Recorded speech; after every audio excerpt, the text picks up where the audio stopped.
Hello, faithful warriors and precious standers. This is Jamie. Welcome to Road to Restoration. Thank you so much for listening in today. I wanted to encourage you by talking about how doubt can cancel your faith.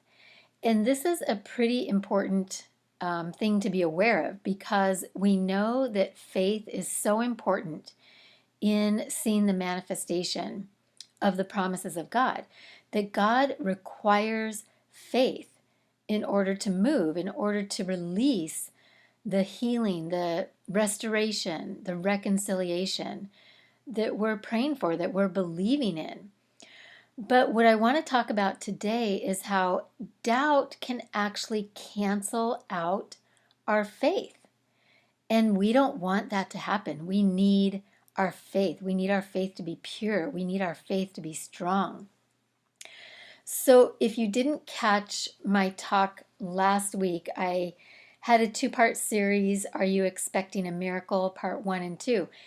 And in part 2, I talked about Abraham and how Abraham considered not his own body and how old it was. He only considered the promise of God. He only considered the faithfulness of God. He only considered that the fact that God was able to do what he said he was going to do. So Abraham considered not his own body. He considered not the age of Sarah. He did not waver, and he was fully persuaded that God was going to do what he said he was going to do. And this talk today could almost be a part 3 of that series, but I decided to do it separate. But I want to use those two talks, Are You Expecting a Miracle? Part 1 and 2, as kind of a foundation to build on, because in order to see a miracle, we have to have a pure faith, and doubt can creep in, and doubt can cancel out our faith. So what we have to realize here is that we can actually have faith and unbelief or doubt at the same time. We can actually have both. Sometimes we might have one, sometimes we might have another, but we can actually have both at the same time. And we have to understand that doubt is one of the main tactics of the enemy. Because if the enemy can get us to doubt, then he can get our faith to waver. And actually, this is what he did with Eve in the Garden of Eden, back in Genesis 3. The enemy used doubt to get Eve to disobey. He said, "Did God really say?" So he and Eve were having this conversation, and she told the serpent what God had told her about not eating the tree of the fruit, the apple tree.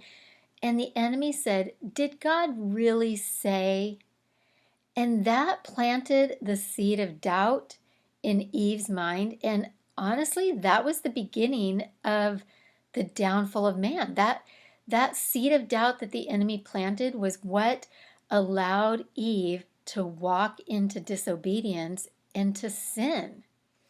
And so we have to be fully aware, first of all, that we can have faith and doubt at the same time, but we also have to be fully aware that the enemy is going to try his hardest to plant doubt in our hearts, in our minds, in our souls. And so I want to go over a couple verses where it shows that we can have both faith and doubt.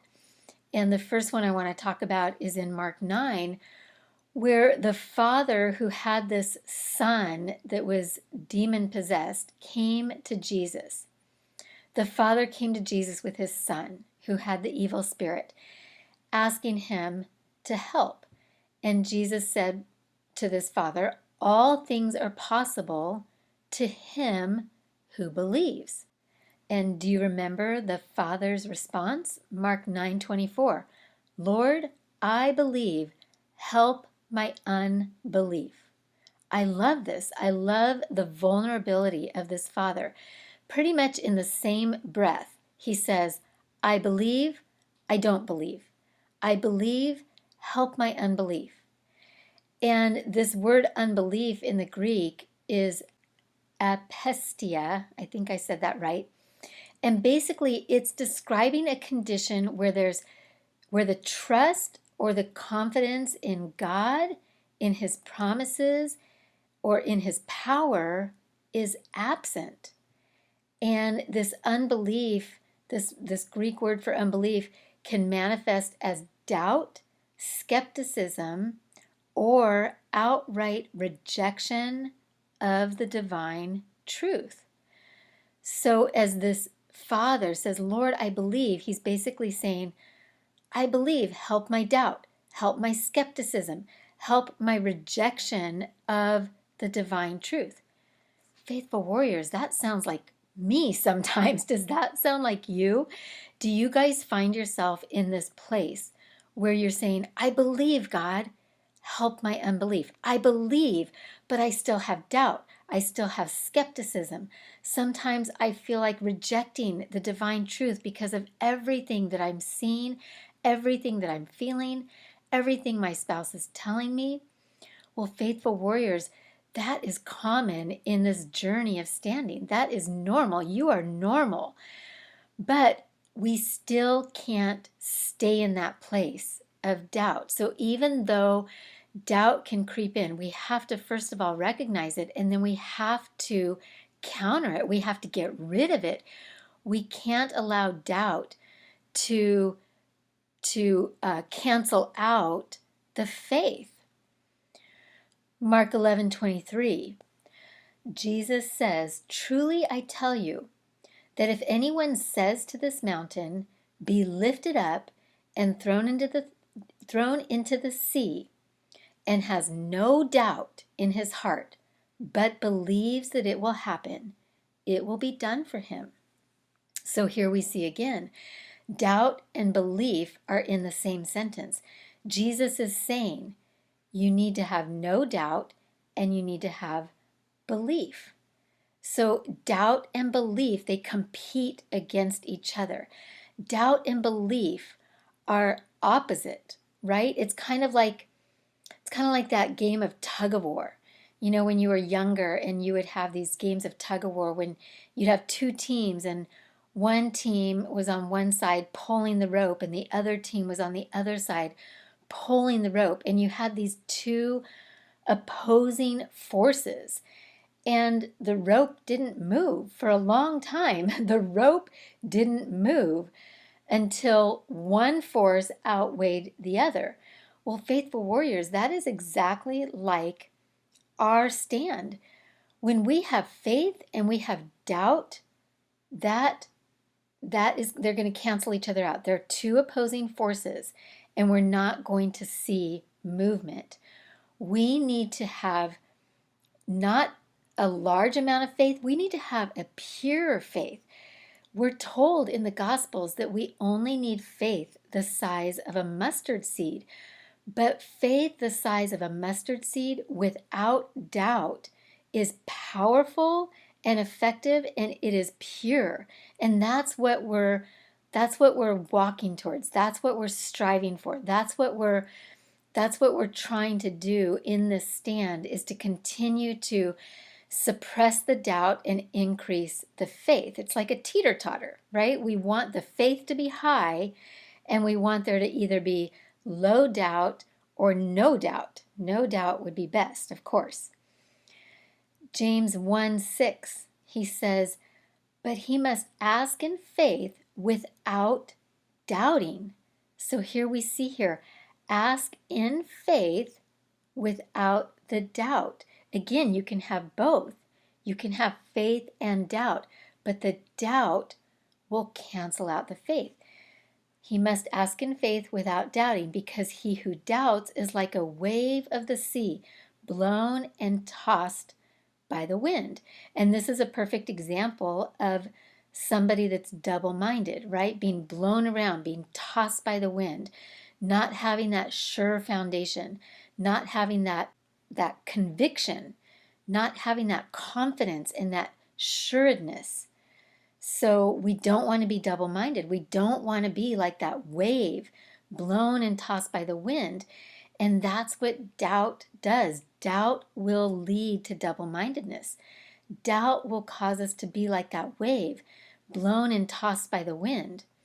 And it won't produce. It won't produce what we're praying for. It won't produce what we're standing for. It won't produce what we're believing for. Because again, the doubt will cancel out the faith. It negates it. Faith can be hindered by unbelief and doubt. We don't want our faith to be hindered. We need our faith to be strong and pure.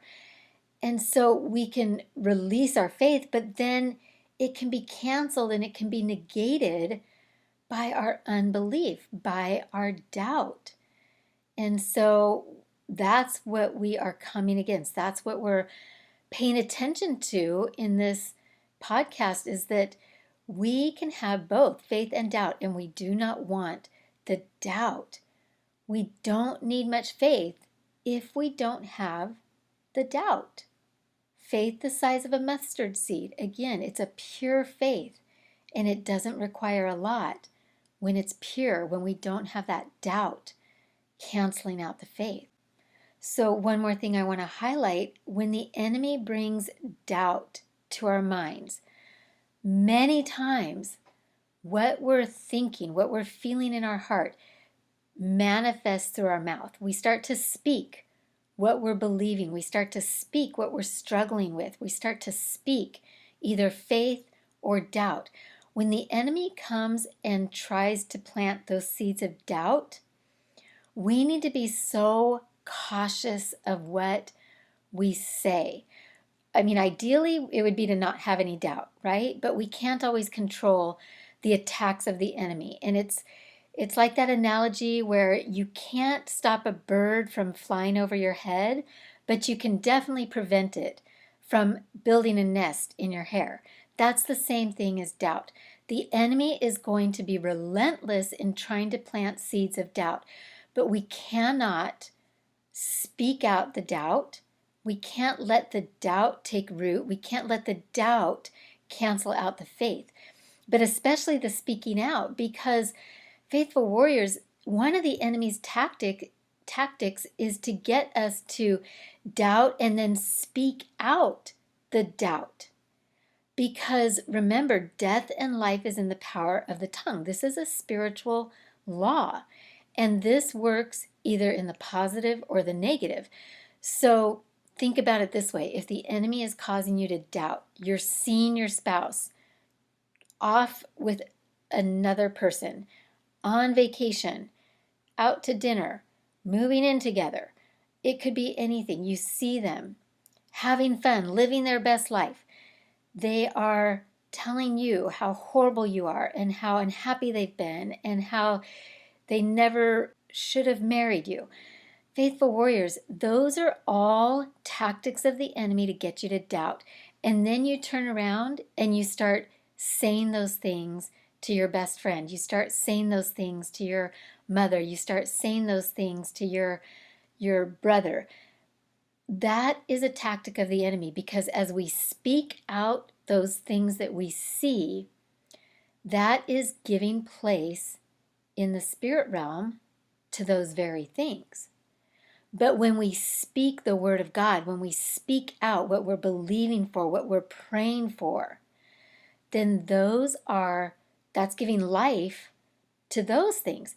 Death and life is in the power of the tongue. Are we going to use our tongue for death to our marriage, death to our restoration, death to our stand, death to what we're believing for and having faith for? Or are we going to use our tongue to bring life? Are we going to speak life into the situation? And that is oftentimes speaking the opposite of what you're seeing. It's believing the word. A while ago, I did a talk on the facts versus the truth. The facts are what you're seeing. The truth is the word of God. We need to speak only the Word of God. We need to speak only what God says about our marriage, what God says about restoration, the power of God, the faithfulness of God, the God who leaves the 99 and goes after the one. That's what we need to be conscious about speaking out, because we want to release life, right? We want that spiritual law to work for us, not against us. So again, the enemy will try to bring doubt, because when he brings doubt, then most of the time our words will follow what that doubt is. But that's where we have to use the self-control that we have to not speak out anything contrary to what we're believing for, what God's word says. And again, the enemy will try to plant those seeds of doubt, but we don't have to agree with it. We don't have to allow the doubt to affect us. We really don't.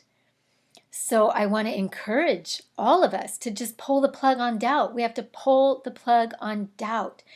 And just like Abraham considered not his body and the age of Sarah, we need to consider not everything that we're seeing, everything that we're feeling, everything that our spouse is saying that's contrary to the promises and the word of God. That has to become our truth. And that's when we become single-minded. When we stand firm on the word of God, when we speak out the word of God, when we open our mouth wide and we let God fill it with his truth in his word, then we become single-minded. And that means that we don't believe and disbelieve at the same time. That means that our faith is more pure. That means that our faith is powerful. That means that our faith is going to move mountains. So again, we have faith, we doubt not, we consider not anything other than what's in the Word of God. So I just want to pray for us. Father God, thank you so much that you're patient with us. Thank you, God, that you never ask us to do anything without supplying the strength to do it. So I ask now that you would release a supernatural awareness over us of how the enemy works, that the enemy wants to plant those seeds of doubt that will cancel our faith, and then we'll speak out the doubt, and that brings death. So Father God, strengthen us to, number one, notice those things, and then number two, to not stay in that place of doubt, not have the doubt cancel out our faith, not to speak out those things that lead to death, but to remove the doubt, to come against the doubt, to recognize it as a spiritual attack, as an attack from the enemy, and to rebuke it, to rebuke the doubt. So in the name of Jesus, I declare and decree that we are strong in faith. We put on the armor of God and we pick up the shield of faith. Thank you, God, that because we are one with you in spirit, we have the same faith that Jesus had. We have enough faith. We just need to not doubt. So Father God, strengthen us in this area of belief, that we would consider not anything that's not in alignment with your word. We would consider it not, but we would only consider what is in alignment with your word, your truth, your will, and that we would only speak those things out so that it can be a conviction in our spirit, and then it will manifest. So I declare, decree, and release this in the power, in the might, in the authority, and in the blood of Jesus. No backlash, no retaliation, nothing missing or lacking. In Jesus' name, amen. Thank you so much for joining me today. I hope that you're feeling encouraged. Please like, subscribe, share my channel. I'd so appreciate it. And remember, I love you. I am praying for you. Stand strong. Keep fighting. Do not quit. God can, will, is, and has already restored your marriage. Bye-bye.